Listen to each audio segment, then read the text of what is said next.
Working long hours is a way of life in Japan, so much so that some occasionally die from it. Karoshi is a term that means death by overwork. So why are people working so hard, and can it be fixed?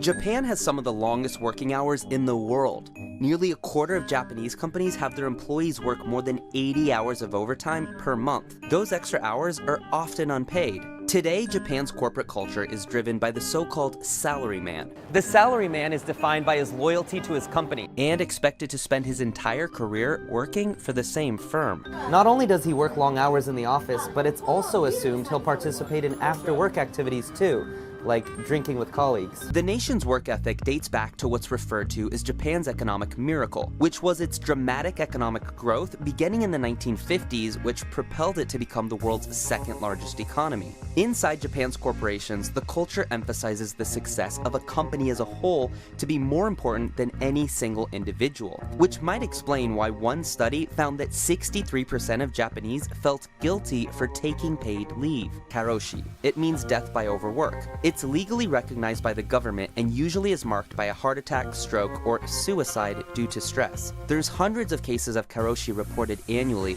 although some argue these cases are underreported and that the real number could exceed that by up to 10 times. Both the government and companies are now actively trying to reduce the number of working hours here. And there are some early signs of hope. Japan's government has considered several initiatives to curb the number of hours spent at the office, including making it mandatory to take at least 5 vacation days a year, and requiring a rest period between the end of one day and the start of another. In 2016, a new holiday, Mountain Day, was started, bringing Japan's number of annual public holidays to 16. And in 2017, the government launched an initiative called Premium Fridays, in which it encouraged companies to allow their employees to leave at 3 p.m. on the last Friday of the month, promoting consumer spending and less time in the office.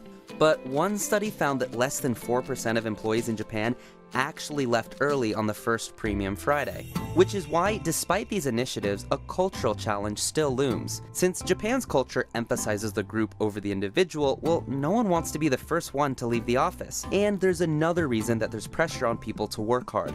Japan's economy is in danger, and in order to maintain its massive size, Japan needs to put in the hours. Japan lost its spot as the world's second largest economy to China in 2011, a title that it had previously held for 42 years. Japan is dealing with a labor crisis. Its population is aging fast, and its birth rate is in decline. That means its total population is going down. There's two likely ways that a nation can compensate for the labor shortage: immigrants or robots. Japan has always been less inclined to accept immigrants. In fact, its percentage of foreign workers is tiny compared to other nations of large economies. So without more immigrants, it's looking to robotics to fill in the gap. But whether technology could open the door for a better work-life balance for Japan's workforce still remains to be seen.